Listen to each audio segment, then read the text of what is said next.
Hi friends, welcome to my channel. நம்ம சேனலில் இன்றைக்கி பார்க்க போகிறது இல்லத்தரசிகள் வீட்டிலிருந்து பணம் சேமிக்கும் டிப்ஸு தான். இந்த காலகட்டத்தில் பணம் இல்லாட்டி யாருமே நம்மளை மதிக்க மாட்டாங்க. பணம் கண்டிப்பாக எல்லா இல்லத்தரசிகளும் சேமித்து வைக்கணும். சேமிப்பு ரொம்ப ரொம்ப அவசியமானது.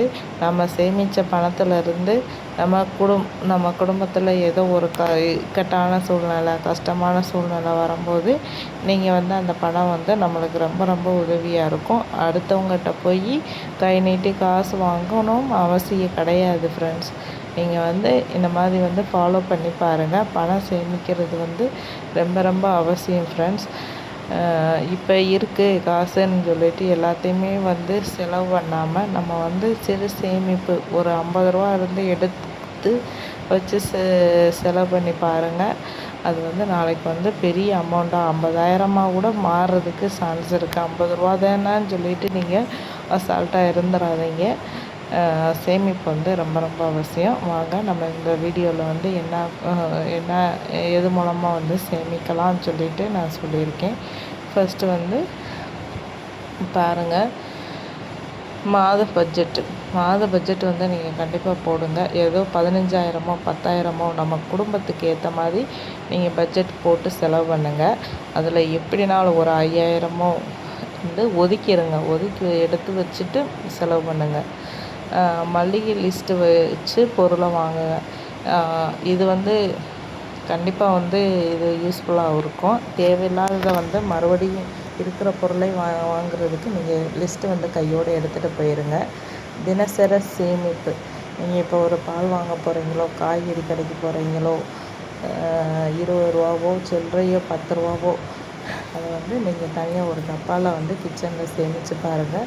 அது மூலமாக நம்மளுக்கு சேமிப்பு உருவாகும். ஒரு தடவை நீங்கள் சேமித்து எடுத்து வச்சுட்டிங்கன்னா அதே பழக்கமாயிரும்.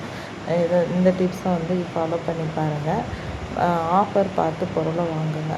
இப்போ 2 பொருள் கிடைக்குதுன்னு சொல்லிட்டு நீங்கள் இருக்கிற பொருளை வாங்கிட்டு வந்துடக்கூடாது. அதாவது எக்ஸ்பைரி டேட்டை பார்த்து நீங்கள் வாங்கிக்கோங்க. அது கெட்டு போக சான்ஸ் இருக்குது. நம்ம வேகமாக யூஸ் பண்ணுற பொருளாக இருந்தால் நீங்கள் வாங்கிக்கலாம். தேவையில்லாத பொருளை வாங்கி ஆஃபருன்னு சொல்லிட்டு வாங்காதீங்க. அதுக்கடுத்து வீட்டு செலவுகளை எழுதி பாருங்கள். அன்றாட செலவுகளை ஒரு தனி நோட்டு போட்டு எழுதி வைங்க. நம்ம என்னென்ன வாங்கியிருக்கோன்னு சொல்லிட்டு இது மூலமாக செலவை கம்மி பண்ணலாம்.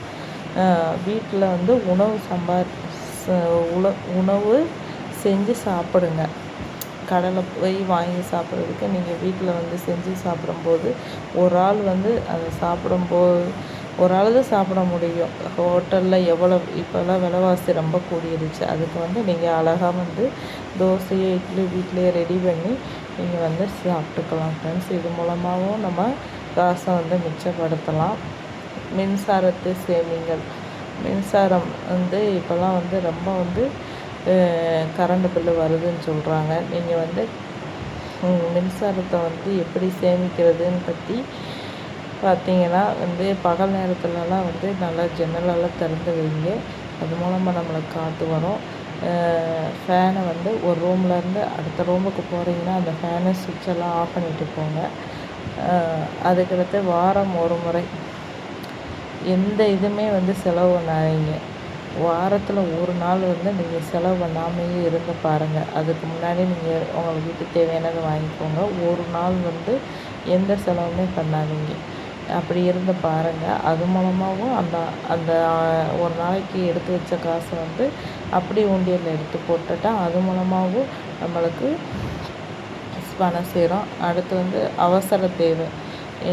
அவசர தேவைக்கு கண்டிப்பாக பணம் ஒதுக்கி ஆகணும். பிள்ளைங்களுக்கு படிப்பு செலவுக்குன்னு சொல்லிட்டு இப்போல்லாம் போஸ்ட் ஆஃபீஸில் நிறைய ஸ்கீம் வந்திருக்கு. அதெல்லாம் போட்டு வச்சுக்கோங்க ஃப்ரெண்ட்ஸு. கையில் சேமிக்கிற பணத்தை செலவு பண்ணாமல் வச்சுக்கிற முடியும்னா வச்சுக்கோங்க. இல்லாட்டி ஆர்டி அக்கௌண்ட் ஓப்பன் பண்ணி அது மூலமாகவும் நம்ம சேமிக்க ஆரம்பிக்கலாம். சேமிப்பு ரொம்ப ரொம்ப முக்கியமான ஒன்று. நீங்கள் அதை எப்படி காசை மிச்சப்படுத்துகிறோன்னு சொல்கிறதுல புத்திசாலித்தனம் இருக்குது. சம்பாதிக்கிறது ஈஸியாக சம்பாதிக்கலாம். அதை வந்து எப்படி வந்து நம்ம வந்து கையாள்றது பணத்தைன்னு சொல்லிட்டு நீங்கள் வந்து யோசித்து